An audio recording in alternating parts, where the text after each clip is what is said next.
నమస్తే welcome back our channel Bhavani happy family. అందరూ ఎలా ఉన్నారండి? అందరూ బాగుండాలి, అందులో నేను ఉండాలి. సో భగవంతుడు అందరికీ ఆయుర ఆరోగ్యాలు ఇవ్వాలని మనస్ఫూర్తిగా అయితే కోరుకుంటున్నాను. ఈరోజు వీడియో ఏంటంటే కనుక రేపొద్దున్న అందరికీ ఏంటండి, రేపు అన్ని స్కూల్స్ అన్ని కాలేజెస్ అన్నీ కూడా హాలిడే కదా. సో హాలిడే ఎందుకు, హాలిడే అన్నది ఎవరి గురించి? సో ఈయన గురించి ఆల్మోస్ట్ అందరికీ తక్కువ తెలిసానే అనుకుంటున్నాను, మహా మేధావులకు తప్ప. నార్మల్గా హౌస్ వైఫ్స్కి కానీ లేకపోతే డైలీ వర్క్ చేసుకునే మెన్స్కి కానీ ఎవరికైనా సరే కొంచెం తక్కువే తెలుస్తుంది. సో మన ఛానల్ నుంచి అన్నీ కూడా అందరికీ తెలియాలి కాబట్టే, సో అంటే ఎడ్యుకేట్ చేసేలా ఉండాలి కాబట్టి, సో అన్నీ తెలిస్తే మంచిది కాబట్టి ఈరోజైతే వీడియోతో మీ ముందుకు వచ్చాను. రేపు పొద్దున్న అయితే అందరికీ హాలిడే అని తెలుసు. అదే ఎందుకు హాలిడే? అదేనండి, బాబు జగజ్జీవన్ రామ్ జయంతి అనమాట. బాబు జగజ్జీవన్ రామ్ జయంతి. సో జయంతి అంటే ఏంటంటే పుట్టినరోజు.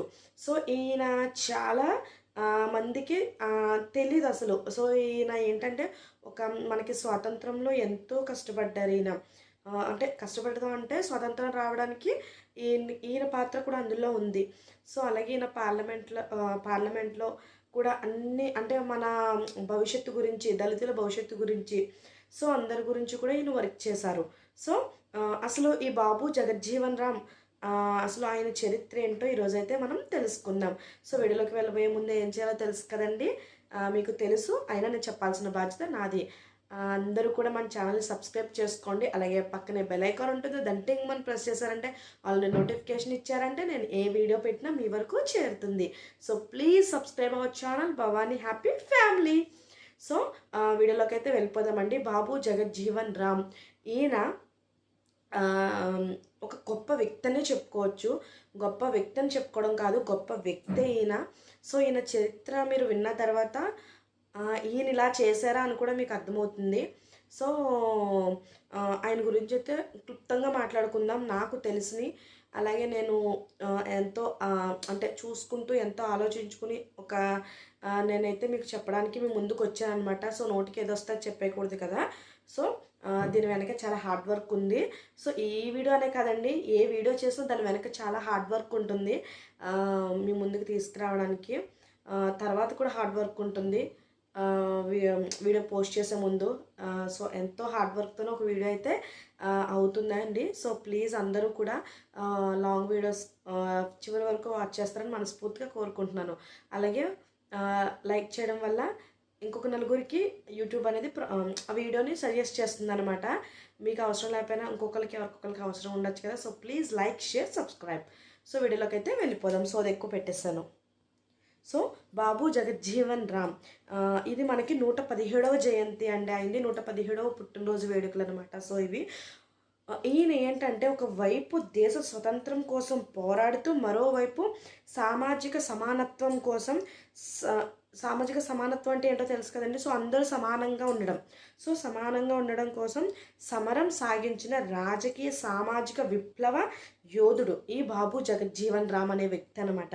సో ఈయన ఎక్కడ జన్మించారంటే బీహార్లో షబాద్ జిల్లా చాంద్వా గ్రామంలో 1908 ఏప్రిల్ 5న, అంటే రేపొద్దున ఏప్రిల్ 5 అంటే రేపు కదా. సో ఏప్రిల్ 5న శోభిరామ్ బసంతిదేవి అనే పుణ్య దంపతులకు ఈయనైతే జన్మించారనమాట. సో ఈయన కూడానండి మన అంబేద్కర్ గారు ఎలా అయితే ఎదుర్కొన్నారో అంటే అంటరానితనం, సో ఇవన్నీ కూడా ఈయన కూడా చదువుకున్న పాఠశాలలో అలాగే ఎదుర్కొన్నారనమాట. సో ఈయన తాగిన వాటర్ ఇంకొకరు తాగకపోవడం, అంటే అగ్రకులం వాళ్ళు ఆ వాటరు తాగకపోవడం, సో ఇలా అన్నీ కూడా ఆయన ఎదుర్కొని ఆయన స్ట్రాంగ్గా నిలబడి చదువుకోవడం అన్నీ కూడా చేశారనమాట ఆయన. అంటే అప్పట్లో అలా ఉండే కదండి. సో ఆయన అంబేద్కర్ గారిని ఆయన ఎలా అయితే ఫేస్ చేశారో ఈయన కూడా అలాగే ఫేస్ చేశారనమాట. సో ఎన్నో అవమానాలు, ఆటంకాలు అన్నీ కూడా ఎదుర్కొంటూనే ఈయన సమాజానికి ఏమైనా చెయ్యాలి, ఈ అంటరానితనం ఇవన్నీ కూడా లేకుండా ఉండాలి అనే ఒక ఆలోచనతో ఈయన ఆలోచన మొదలైందనమాట. సో అప్పుడు ఈయనకి చాలా బాధ వేసేది పాపం. అలా అంటరాంతరంగా చూస్తే ఎవరికైనా బాధే కదండి. సో చాలా బాధ వేసేది. ఆయన ఎప్పుడు కూడా కుంగిపోలేదు, వెనకడుగు వేయలేదనమాట. సో పట్టు వదలని విక్రమార్కుల్లాగానే ఈయన ఎదరికి అడుగులు వేసుకుంటూ వెళ్ళారు. సో కష్టపడి చదివేవారనమాట ఈయన. అలాగే ఈయన 27 ఏళ్ల వయసులోనే శాసన మండలి సభ్యునిగా ఎన్నిక కావడం ఆయనకే చెల్లింది. సో 27 ఏళ్ల వయసులో శాసన మండలి సభ్యునిగా కూడా ఈయన ఎన్నికయ్యారు. అలాగే 52 ఏళ్ల పాటు పార్లమెంటునే ఏలిన మహా అనుభవం ఉన్న సీల్ అనమాట ఈయనకి. 52 సంవత్సరాలు పార్లమెంట్లో ఈయన జీవితం అయితే 52 సంవత్సరాలు పార్లమెంట్లో నడిచిందంటే చూడండి ఎంత అనుభవం ఉంటే 52 ఏళ్ళు పార్లమెంట్లో ఈయన నెగ్గగలిగారో చూడండి. సో అలాగే ఈయన వ్యవసాయ, రక్షక, ఆరోగ్య, వైద్య శాఖ మంత్రిగా, ఉప ప్రధానిగా ఆయన సేవలు అందించారనమాట. సో ఎన్నో సేవలు అందించారు మనుషులకి. సో అలాగే ఆయన చదువుకున్నప్పుడే గాంధీజీ గారి అహింసా మార్గానికి ఆకర్షితుడయ్యారు. అంటే అహింసా మార్గానికి ఆకర్షితుడయ్యి సో ఆయన అప్పుడు 1930లో ఉప్పు సత్యాగ్రహం అయింది కదండి. సో అప్పుడు ఈయన ఆ ఉద్యమంలో పాల్గొని బ్రిటిష్ వారిని ఎదిరించి బ్రిటిష్ వారి పోలీసుల లాఠీలు దెబ్బలు కూడా ఈయన తిని అయినా స్ట్రాంగ్ అట్లా నిలబడి ఎదిరించి బ్రిటిష్ వాళ్ళని ఎదిరించి నిలబడ్డారనమాట. స్వాతంత్ర సమరయోధుడిగా కూడా ఈయన మనకి అంటే మన స్వతంత్రం రావడానికి కూడా ఈయన ఒక కారణం అనే చెప్పుకోవచ్చు. అలాగే ఈయనకి పట్టుదల, క్రమశిక్షణ, పెద్దల పట్ల విధేయత ఇవన్నీ కూడా ఎక్కువే అనమాట. సో ఆయన జీవితం మొత్తం ప్రజాసేవకే అంకితం చేసిన మహా వ్యక్తి అనమాట ఈయన. సో జీవితం మొత్తం ప్రజాసేవకే అంకితం చేశారండి. అంటే మీకు ఇక్కడే అర్థమైపోయి ఉంటుంది 52 ఏళ్ళ పార్లమెంట్లోనే ఆయన జీవితం నడిచిందంటే. సో మీకు అప్పటికే అర్థమైపోయి ఉంటుంది కదండి జీవితం మొత్తం అలాగా ఆయన ప్రజల సేవకే అందించారనమాట. సో అలాగే దళితుల హక్కులను రాజ్యాంగంలో అంబేద్కర్ గారు పొందుపరిస్తే వాటిని అంటే ఇప్పుడు రాజ్యాంగంలో అంటే అంబేద్కర్ గారికి కూడా ఎన్నో అవమానాలు ఎన్నో ఎదుర్కొన్నారు కదా. సో అందుకే ఆయన కూడా ఎంతో ఇదిగా అందులోంచి తయారయ్యే ఈ దళితులకు ఇలా రావాలి, ఇలా చేయాలనేసి ఆయన ఎంతో కష్టపడి రాజ్యాంగాన్ని సృష్టించారు ఆయన. సో ఆ రాజ్యాంగంలో ఈయన అంబేద్కర్ గారు పొందుపరిస్తే వాటిని చట్ట రూపంలో అమలు చేసింది మన బాబు జగజ్జీవన్ రామ్ గారు అనమాట. సో దాన్ని చట్టం రూపంలో కూడా అమలు చేసింది అయితే ఈయన అనమాట. సో ఈయన కృషి ఎనలేనిది, పట్టుదల ఎనలేనిది. ఎంతో పట్టుదలతో, ఎంతో కృషితో, ఎంతో ఓర్పుతో, ఎంతో సమయస్ఫూర్తితో ఈయన పనిచేయడం జరిగిందనమాట.